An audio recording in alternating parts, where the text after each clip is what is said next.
है current affair 1 नवंबर का।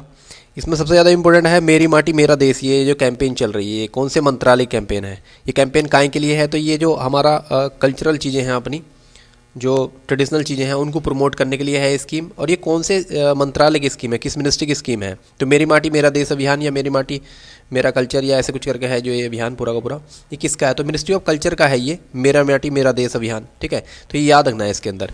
इसके अलावा गवर्नमेंट ने जो मोदी जी हैं अभी उन्होंने कुछ कई सारी चीज़ें बोली हैं इसके अंदर। इसमें एक और इम्पोर्टेंट चीज़ है जो हमें याद रखनी, जो एग्जाम में आ जाएगी। यहाँ पर देखो कि जो डेवलप नेशन का टारगेट है भारत का, वो कब तक का है? 2047 तक का है। ठीक है, डेवलप नेशन बन जाएगा भारत 2047 तक, ये टारगेट है गवर्नमेंट का। इसके अलावा एक और महत्वपूर्ण बात है इसमें, माई भारत।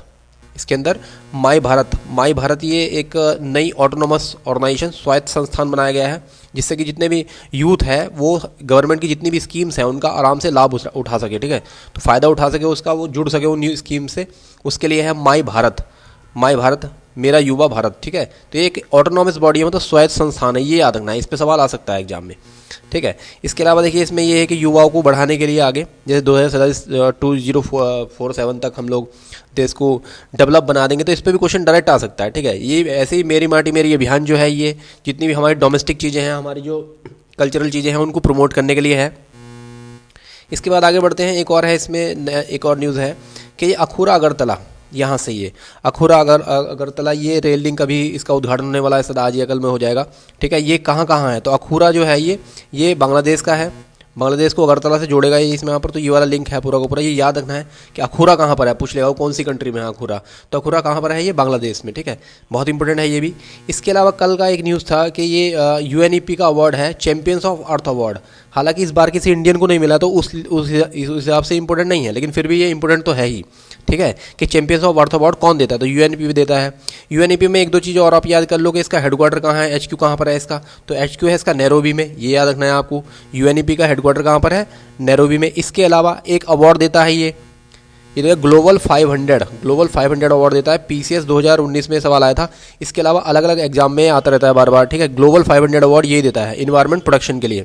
ठीक है, इसके अलावा UNEP का और क्या इंपॉर्टेंट है, ये कई सारी जो रिपोर्ट हैं वो पब्लिश करता है। तो पब्लिश रिपोर्ट में देख लीजिए कौन कौन सी है इसमें। तो एक तो ये है इसमें इमिशन गैप रिपोर्ट, बहुत इंपॉर्टेंट है ये भी।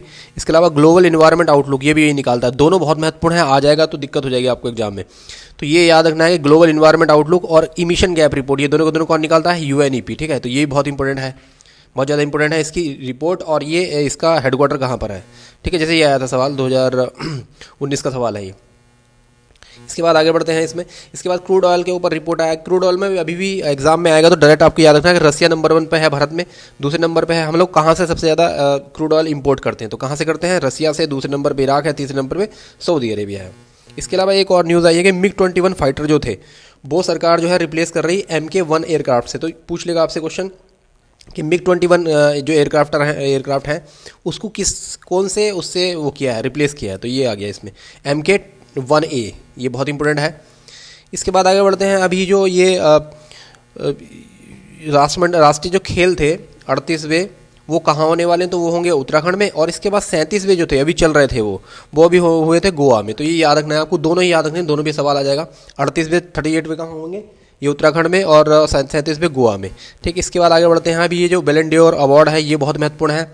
तो बैलन डोर अवार्ड इस बार 8वीं बार जीता है लियोनेल मेसी ने, ये याद रखना है। इसके अलावा जो महिलाओं का अवार्ड है वो जीता है बोनमाती। और ये कहाँ की हैं? स्पेन की हैं ये बोनमाती। तो ये याद रखना है, ये बहुत महत्वपूर्ण है। इसके बाद आगे बढ़ते हैं इसमें। इसके बाद है इंटरनेशनल सोलर अलायंस। इसका हेडक्वार्टर ही पूछता है कई बार IS से। तो हेडक्वार्टर कहाँ पर है इसका? गुरुग्राम में। और दूसरा एक कब बना था? 2015 में बना था। भारत ही इसको प्रमोट करने वाला एजेंसी है। इसका हेडक्वार्टर भी भारत के अंदर ही है। अभी 100 से ज़्यादा देश हैं इसके अंदर, IS के अंदर। इसके अलावा अभी न्यूज़ आया कि अल नीनो के कारण क्या है कि अभी नवंबर में गर्मी ज़्यादा रह सकती है।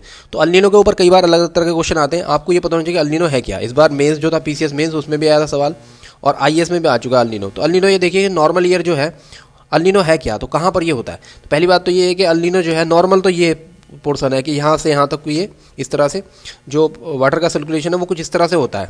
ठीक है, लेकिन जिस साल अल नीनो आता है तो अल नीनो के केस में क्या है कि सर्कुलेशन बदल जाता है। मतलब अल नीनो जो है यहाँ का जो वो है, मतलब एक तरह से जो ईस्ट पैसिफिक ओशियन है, मतलब ये जो यहाँ पर जो हम्बोल्ट करंट है यहाँ जो पानी होता है यहाँ पर, मतलब पेरू के तट का जो पानी है, इसका टेम्परेचर लगातार बढ़ना शुरू हो जाता है। मतलब यहाँ पर जो एक करंट बहती है, कोल्ड करंट, हम्बोल्ट करंट, वो रिप्लेस हो जाती है कई बार एक गर्म वाटर से।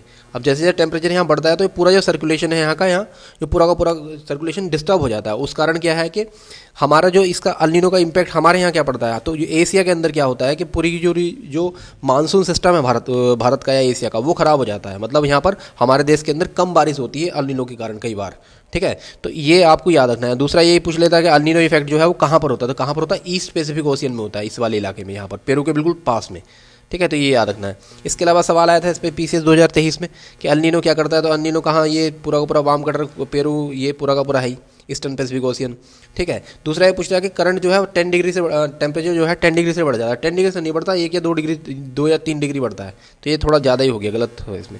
इसके अलावा एक और है कैजिंड 2023, ये कहाँ होने वाली, तो ओटोर एक जगह है कजाकिस्तान के अंदर, तो ये वहीं होने वाली, बहुत इंपॉर्टेंट याद रखना है। कैजिंड किनके बीच, इंडिया और कजाकिस्तान के बीच में। इसके अलावा एक और है इसमें हरीमऊ, हरीमऊ यहाँ पर, हरीमऊ, इसका जगह ही पूछेगा कि हरीमऊ कहाँ पर है, तो कहाँ हुआ है इसका, शिलोंग में हुआ है अभी ये हरीमऊ, इंडिया और मलेशिया के बीच में। तो दोनों याद रखना है कि हरीमऊ किस किस के बीच में है, इंडिया और मलेशिया के बीच में, ठीक। इसके बाद है इसमें एक और है कि जो एनर्जी का टारगेट है, रिन्यूएबल एनर्जी का टारगेट, तो भारत वाला याद रखना है आपको कि रिन्यूएबल एनर्जी जो है उसका टारगेट भारत का कितना है, तो लगभग 50% का टारगेट है 2030 तक, कि हम लोग जो है जितनी भी एनर्जी प्रोड्यूस करेंगे उसमें 50% हिस्सेदारी रिन्यूएबल रिसोर्सेज की होगी, ठीक है।